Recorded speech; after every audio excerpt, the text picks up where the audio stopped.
Hey guys, what's up? It's Darkmech here and welcome back to another video. Today I wanted to make a BFA UI video. I figure we would have had a lot of new players coming into BFA or returning and we'll be watching a lot of YouTube, Twitch videos and things like that and wondering what is making up those UIs, how can they make theirs look like it.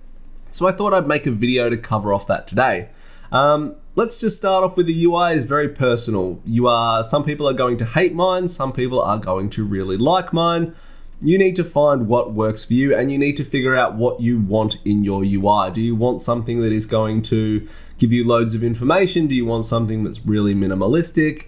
You need to kind of figure those things out, and obviously they're going to be very personal. Mine is set up to the way that I like it. So things that make up your UI are things like your nameplates, your unit frames, which is your raid frames, your party frames, your boss frames, your spell tracking, your action bars, your debuff and buff tracking, your raid and dungeon alerts, and then things like your minimap and your chat and things like that. So that's what makes up your UI. So with that in mind, what add-ons lend themselves to making a good UI, or what do I think you should be using to have a good UI? The one that I'm going to start off with is ElvUI. So ElvUI is the core foundation of what my UI is built off. It's my unit frames, so meaning again my player frames, my target frames, my raid frames, my party frames. ElvUI is really highly customizable to get what you want. You can have a really minimalistic ElvUI, or you can have one that's quite detailed. You can also download packs and import them if you don't want to create one yourself. So to get into ElvUI, not to go into a hell of a lot of detail through these, but /EC is going to bring up your ElvUI menu, and at the start it's going to look something like this. So you're going to get this screen. Toggle anchors here is one of the most important features of it, because if you hit toggle anchors, you'll see you get a bunch of these black boxes here. You can then move these around to wherever you want. When you're happy with the position, you just hit lock. Now you can see here you've got your action bars, 1, 2, 3, you've got your player frames, your target frames. You obviously want to move them into a position that you're comfortable and happy with, and then you're going to hit lock. Now your action bars, I have all of mine hidden and I'll get into that shortly, but your action bars will start over showing. So I've got mine with mouse over selected, which means they're hidden unless I mouse over them. That won't be selected, but if you do want to do that, all you need to do is click it to hide them. You can change how many buttons you have per row, so you can have a maximum of 12 buttons per row. I have mine set on 9 at the moment, but again, you can do whatever you want. You can change the button sizing, the space between the buttons. You can change if they're vertical or horizontal. You might not like player portraits on your unit frame. So again, that's something that's super easy to turn off. I have my player portraits on because I like the look of them. Are they functional? Not really, but I like the look of them, so I have mine turned on. Again, that's something that you can do whatever you choose to do with.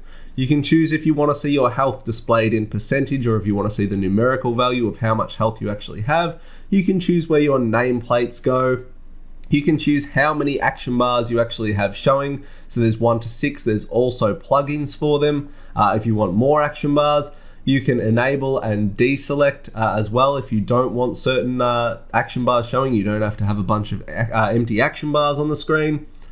The possibilities you can do with this are fairly endless in regards to setting up a really good foundation for a custom UI. I think a lot of people get really scared of ElvUI and think that it looks scary. It's one of those things though where you kind of have save points in it. So if you'd been mucking around with ElvUI for a good 40 minutes and you'd come to something that you were fairly happy with, but you were scared to do something else, if you come down to profile, so /EC to bring up your config box again, come down to profiles. If you go to export profile and hit export now, you'll get a large string file. Copy that, put it into a notepad or something like that. Then you can go and dick around in ElvUI. If you then make a mistake and you've made, you don't know what you've done, but you've ruined it all, if you come back to the config screen again, go to profiles, go to import profile, paste that string in here, hit import now, we will go back to that save point, so to speak, much like the save point in a game. So try things, muck around with it. There's an ElvUI forum where I guarantee you if you've got a question, somebody else has asked it before, and you can find out the answers through there. But it is one of those things that I highly suggest playing around with until you get something that you're really happy with. The next add-on I want to talk about is Weak Horrors, and I would probably go as far to say that Weak Horrors is the #1 add-on that I would be suggesting people have in-game outside a dungeon and raid alert mod. So there are other versions or variations of Weak Horrors. There's things like Tell Me When. I think dinosaurs still use Power Auras, but Weak Horrors 2 is kind of the mainstream one that everybody is using. And whatever you are comfortable with, the best thing is that it's a step towards player improvement. Tracking all your abilities via Weak Horrors, which are all these buttons here, means that my focus can maintain itself in the center of the screen, ensuring that I'm not standing in the bad stuff, which is the big goal of WoW. Now, if you're playing off your action bars down the bottom, the problem is that you have this real tendency when you're checking abilities to look down. Now, even if it's just for that split second, what generally happens is in that split second while you're looking for how long this ability's got on cooldown, you may very well have stood in something bad. You may not have moved when you need to move with the boss or something like that, and it can cause serious issues. The point of Weak Horrors is that, again, your field of vision stays in the middle here. Now, if I show you how Weak Horrors work, and then I'll kind of go into how you access Weak Horrors and things like that, because they're not as scary, again, as I think people think they are. If I go over to this Dungeoneer training bag here and I use Keg Smash, you can see my Keg Smash goes on cooldown, my Blackout Strike goes on cooldown, my Breath of Fire goes on cooldown. So this is how I'm tracking my abilities, and again, my center of vision is around here on my character. Now you can also use this to track your active mitigation, so if I press Iron Skin Brew, you can see Iron Skin Brew pops up here. When mine gets to 3 stacks or below, it glows. Reason being is down here is not really sometimes a great field of vision to be looking at. So if I see that flash go off, I know that all I have to do is press my binding, and again, I don't have to worry about it. So if I'm looking up here, it's always easy to see that flash to keep my 100% uptime up on active mitigation, or a high uptime on active mitigation. You don't just have to use it to track abilities like that as well. You can also use it to track major cooldowns. So if I was to use Fort Brew right now, you can see here, this shows me the uptime remaining on my Fort Brew. You can change it to show the milliseconds as well if you want. Otherwise, you can just have it to count down the seconds. It depends what you're doing. But again, the possibilities are kind of endless with Weak Horrors. You can use it to track dungeon debuffs, boss buffs, the works, guys. It is a really powerful add-on. Now to get into Weak Horrors, /WA will bring up the config screen for Weak Horrors, and you can see here you've got this import down the bottom. In the description, there is a link for a website called Wago or however you would like to say it. And if I come to the Weak Horrors main page here, and let's just say that you're a Brewmaster Monk and you don't want to make any Weak Horrors, you just want to import someone's. So let's say we pick this one here, this Monk, Brewmaster, or what you need. If we come over to copy Weak Horror import string here, we come back into game and we type /WA, we come to import, then we're just going to copy that string in here, or paste that string in here, I should say, sorry. We're going to hit import group, and what's going to happen is that is going to import that group for us. You can see down here, Monk, Brewmaster. I can then drag that wherever I want on my screen. If I close it, it stays there. Then I've got all of these abilities here, which I can now use to track my abilities. So if you don't want to make a Weak Horror up, if that's not something that you're interested in doing, you've got plenty of people's available to you on that website. There's also dungeon ones in there, so if you want to know abilities from the dungeons and things like that, you can also import them off Wago as well. They're in the dungeon section. If you come back to Weak Horrors, under dungeons, you can find all of those there. And again, super helpful to have. Now, the majority of my Weak Horrors are all made up of icons, and I'm going to show you how to make one really quickly so you're not scared by them. So if we come to icon here, we're going to go to trigger to start with, and this is what you're going to do for everything you want to make an icon for, pretty much. We're not tracking an aura, we're tracking a status, because we want to track the status of an ability. So this status bar here, we're going to take it from health. We're going to do a cooldown progress of a spell. We're going to make one for Keg Smash. So we're going to type Keg Smash in here, or we're going to shift click it from our spell book. And you can see it's found Keg Smash. We're going to call this KS2 because we already have a Keg Smash one. And you can see I now have a Keg Smash icon in the middle of my screen that I can move wherever I want. Now I need to decide, do I want to show it when it's only on cooldown? Do I want to show it when it's only not on cooldown, or do I want to see it always? And I want to see it always because I always want to be tracking my keg smash, know when it's up, know when I can use it, or know when it's on cooldown even. If I come back to the display tab, you can see up here in this text box there is a %S, and it gives you a, on the pop-up there on the tooltip, you can actually see what all of these do. %S is for stacks. Now we don't have legendary shoulders or anything like that anymore, so I'm not worried about how many stacks of keg smash I have, because I only have one. I want to put a progress one in there, so I want to go %P, and I want to hit enter, and that's going to give me a nice little cooldown clock in here, but that's too small. So if I want to change the font of it, from the drop down menu here, I've got loads to choose from, and then I want to make it bigger. So I'm going to drag this along, or I'm going to manually type in here, and you can see what that does to my icon.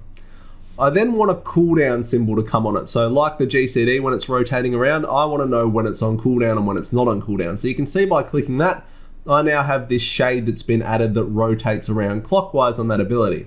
I want to know when it's coming off cooldown. So I actually want to inverse it so the color is coming around clockwise to show me when it's coming back off. And that's pretty much it, guys. So if I go and attack this training dummy now, you can now see I have a keg smash icon showing me the cooldown for when it's going to come off. You can change the font color. You can then get into things like conditions and things like that as well, where if you want to add conditions and you want to, when it's on cooldown, if you want it to desaturate. So when it was on cooldown, if it was true and you wanted to desaturate, meaning if you want it on cooldown on a large ability, to be completely shaded out while it's on cooldown, you can do something like that. If you want it to glow when it's on 3 stacks or under, you can do all that via conditions as well. If you want an ability when it's out of range to be desaturated, again, you can do it via the conditions. So again, play around with it. It's not as scary as it looks. And if you want to change things, as I said, you can drag them around, but otherwise you can also in the display functions, there's an X and Y offset. When you start wanting to move icons closer to each other, you can start manually putting in X and Y offsets to make sure the spacing's correct, they're on the same level and things like that. So that's weak auras, guys. Hopefully that makes sense and I didn't go on too much, but again, it's a really powerful add-on to have in your UI. Next up is nameplates. So nameplates you can see here above the Dungeoneer training dummies. And again, obviously really important to have in dungeons and raids. If you don't have them, this is what you're looking at when you go into things. How do you know how many mobs you're fighting? How do you know who you have aggro of? With the nameplates on, you at least know that. Now what I like, or what I use, is I use threat nameplates. Now threat plates are an off-spin of tidy plates. They used to be a built-in, now they're standalone. Threat plates, when I am tanking, what I have aggro on will be green, what I don't have aggro on will be red. So it's a really clear display signal of if somebody else is getting punched in the face, who I need to pick up. What I like about threat plates, and all the nameplates do this as well, is if I hit keg smash, you can see the keg smash debuff goes on to everyone that it hits, which enables you to track that debuff on targets as well, really easily. Now other nameplate options are things like QUI nameplates, the Blizzard default ones, there's tidy plates. LVI also have their own nameplates as well. You can see here in LVI, if I bring up the config nameplates, I do not have mine enabled. If you want to use the LVI ones, they will be enabled off the bat. If you want to use a different one like tidy plates, threat plates, QUI nameplates, you will have to come in and deselect your LVI nameplates. Otherwise, you will have double nameplates, which is very tilting. So make sure you've done that. Otherwise, you'll be seeing 2 sets of nameplates. Again, personal preference. I really like threat plates as a tank. Download a few of them, try them out. Tidy plates has a lot of different profiles that you can try. Really robust ones, again, really slimline and non-intrusive ones. Again, try something that works for you. Another add-on I really like, guys, is Alkano's buff bars. Now, this is nothing special. This is super duper stock standard. It tracks debuffs and buffs, and rather than the default LVI or Blizzard one, where it just puts a large line of icons across the top of the screen for you, this puts them into a nice little neat list. That's all it does. It just looks nice and I like it. DPS meters. Okay, so since the beginning of time, there has been DPS meters because everybody must know who has the biggest wang. There are a number of different DPS meters. There's Scarter, there's Recount, there's Details, and I can't think of any more. So there's 3 that I can think of right now. Again, personal preference comes down to this one. I really like Details and I use Details. The reason being is that Details has a nice little raid plugin called Tiny Threat as well that you can use to track as a threat meter as a tank as well. It also enables you to create multiple windows, which I think you can do on SCADA and Recount now anyway. Now, this is Details. If you hit the little cogwheel, it's going to come up with a display menu here. And again, this is something that you will have to have a bit of a look around in. If you want to create a new window, all you need to do, surprise, is press create window and it will make a new window for you. This little dagger down here will enable you to view what you want to see. So if you want to look at damage done, DPS, damage taken, friendly fire, enemy damage taken, all of that kind of stuff, you can select through them. You can look at your healing, resources, death logs, the works. And as I said, it has a nice little plugin for Tiny Threat as well, which you can see up here, plugins raid, it's got Vanguard, and it also has Tiny Threat. So if you don't want to use Details and you still want a threat meter, Omen threat meter is a way you can go. I don't know if SCADA have built one in yet or not, but they may very well have, but I just like Details as it does everything, and I think it looks really nice as well. Do you need a threat meter as a tank? In dungeons, probably not so much. You know, as I said, with nameplates, you know when you lose aggro in a dungeon anyway. From a raid perspective, I would suggest getting it because you may be playing in pug situations with slightly undergeared tanks from yourself, and you really need to know if you're going to rip boss threat back when you maybe have debuffs and you don't want to get aggro back and things like that. So in a raid situation, a threat meter is probably going to be very important now in the reduction of threat generation in BFA than perhaps it is in dungeons, and you probably didn't need one before in Legion. It's probably a good idea to pick one up now in BFA if you're a tank. Just wanted to make a really quick little edit in here, guys, because I forgot to mention something with Details, which is another reason that I actually really rate Details as a damage tracker or damage meter, above all the others, and that's its weak aura integration as well. So if you come and select your damage done, if I click on myself here and I go to auras, I can actually make weak auras from all of my abilities that I have been using throughout that encounter. So if I want to make one for Rushing Jade Wind, if I come to weak auras here and I click the weak aura logo, I can choose to have an icon, a status bar, a text only, and then I can hit create aura. And that's actually going to make a Rushing Jade Wind weak aura for me. So you can see I've already done it here. But if I get rid of that one, this is the new one that's been created. It's got a little D at the end of it from Details. If I go and use this on a training dummy, you can see that weak aura has been created. Then you can add your own things into it, like progress text and things like that. But again, if you don't want to make your own icons, you can do it all through Details as well, which is extremely powerful, and again, just takes a little bit of legwork out for you if you want to make weak auras for certain things. So I just really wanted to throw that in there. Key bindings wise, so this is one that I wanted to talk about. Now, this isn't necessarily like go hand in hand with a UI video, but I think key binding is something that's really important for new players to be aware of and to start thinking about. Now, first thing we're going to do with key binding is we're going to teach you to steer with your mouse. So if you press escape and you come to key bindings and you go to the movement keys, what I want you to do is I want you to change the strafe left and strafe right to A and D. This will mean that you're no longer turning on your keyboard with A and D, which is very bad and very slow. So W is forward, S is back, strafe left is A, strafe right is D.